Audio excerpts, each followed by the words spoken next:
पंचस्कंध क्या है? रूप, वेदना, संज्ञा, संस्कार, विज्ञान। प्रिय श्रोताओं, आज हम बात करेंगे पंचस्कंध की। पंचस्कंध बौद्ध धर्म की एक विशिष्ट संकल्पना है, जिसे 5 आवरण, 5 परत या 5 समूह भी कहते हैं। स्कंध का अर्थ है संग्रह या वर्ग। ये 5 स्कंध हैं: रूप, वेदना, संज्ञा, संस्कार, विज्ञान। पहला स्कंध, रूप। यहाँ रूप का अर्थ वह नहीं जो हम सामान्यतः सौंदर्य या कामुकता के अर्थ में लेते हैं। बौद्ध धर्म में रूप का अर्थ है हम जो भी देखते, छूते, अनुभव करते हैं, वह सारी भौतिक सत्ता। इसमें पेड़ पौधे, पानी, भोजन, मनुष्य, सब कुछ आता है। हर वह वस्तु जो हमें किसी रूप, रंग, आकार में मिलती है, वह रूप स्कंध है। दूसरा स्कंध, वेदना। किसी रूप, वस्तु या व्यक्ति से मिलने पर हमारी जो पहली, सहज और स्वाभाविक अनुभूति होती है, वह वेदना है। उदाहरण, मान लीजिए आप एक युवा हैं। आपको एक सुंदर, हमउम्र लड़की अचानक मिलती है। वह लड़की है रूप स्कंध। उसे पहली बार देखने पर जो पहली, सहज प्रतिक्रिया होती है, अरे कितनी सुंदर है, यही वेदना स्कंध है। तीसरा स्कंध, संज्ञा। पहली अनुभूति के बाद जो विचार प्रवाह शुरू होता है, जो मानसिक गतिविधि होती है, वह संज्ञा है। उसी उदाहरण में यह कितनी सुंदर है कि अनुभूति के बाद विचार आते हैं।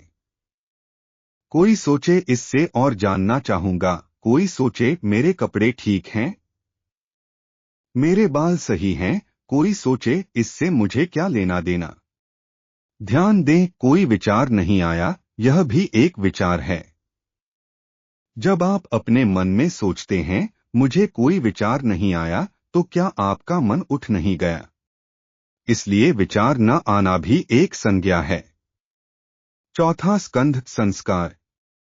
संज्ञा, विचार के परिणामस्वरूप जो भी कार्य या व्यवहार होता है, वह संस्कार है। ध्यान दें, कुछ नहीं करना भी एक कार्य है। इसलिए संस्कार स्कंध में हर प्रकार का कार्य या निष्क्रियता आती है। पांचवा स्कंध, विज्ञान।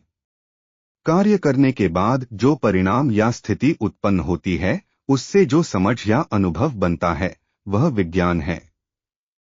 उसी उदाहरण में यदि आप उस लड़की के पास गए और उससे बात करने की कोशिश की, लेकिन उसने ध्यान नहीं दिया और मुस्कुराकर चली गई, यह परिणाम है। इस परिणाम से जो अनुभव बना, अनजान लड़की से इस तरह नहीं मिलना चाहिए, यह विज्ञान स्कंध है।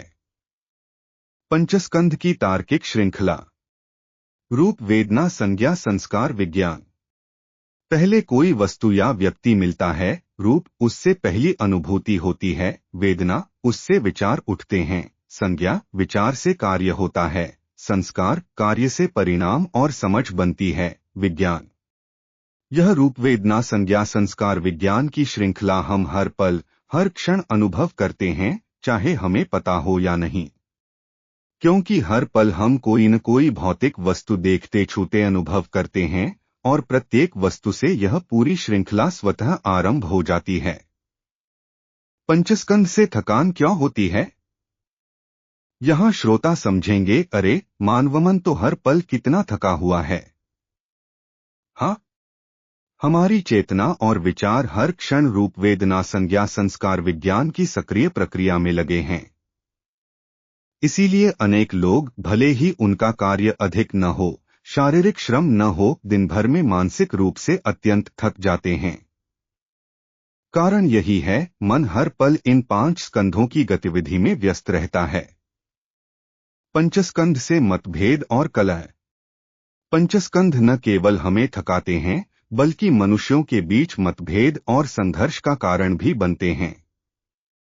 एक ही वस्तु या व्यक्ति को देखकर अलग अलग लोगों की वेदना, पहली अनुभूति अलग अलग होती है। जैसे उसी लड़की को एक पुरुष बहुत सुंदर कह सकता है, दूसरा साधारण, भिन्न वेदना, भिन्न संज्ञा, भिन्न संस्कार, भिन्न विज्ञान। और इसलिए दुनिया में एक ही विषय पर अनगिनत भिन्न भिन्न समझ और मान्यताएं होती हैं, जो अंततः विवाद, तर्क वितर्क, मनमुटाव और संघर्ष को जन्म देती हैं। जैसे कहावत है, छोटे लोग धन के लिए लड़ते हैं, बड़े लोग सिद्धांतों के लिए, लेकिन दोनों की जड़ में पंचस्कंध की भिन्नता है। पंचस्कंध और आत्मविरोधाभास। यहाँ तक कि हम स्वयं भी कभी कभी अपनी पुरानी मान्यताओं को नकार देते हैं। कुछ वर्ष पहले जो समझ थी, वर्षों बाद बिल्कुल विपरीत विचार हो जाता है। यह आत्मविरोधाभास भी दुखदायी होता है। स्वयं को नकारना एक कठिन पीड़ा है। बौद्ध धर्म मानता है, पंचस्कंध मनुष्य की पीड़ा का एक मुख्य कारण है। और चूंकि हम हर पल पंचस्कंध का अनुभव करते हैं, इसीलिए कह सकते हैं कि हमारा मन हर पल किसी न किसी मात्रा में कष्ट में रहता है। इस पीड़ा से मुक्ति कैसे मिले, यही आगे हृदय सूत्र बताएगा। शून्यता क्या है, यही सबसे महत्वपूर्ण विषय है। अच्छा मित्रों, आज का कार्यक्रम यहीं तक। अगले अंक में फिर मिलेंगे।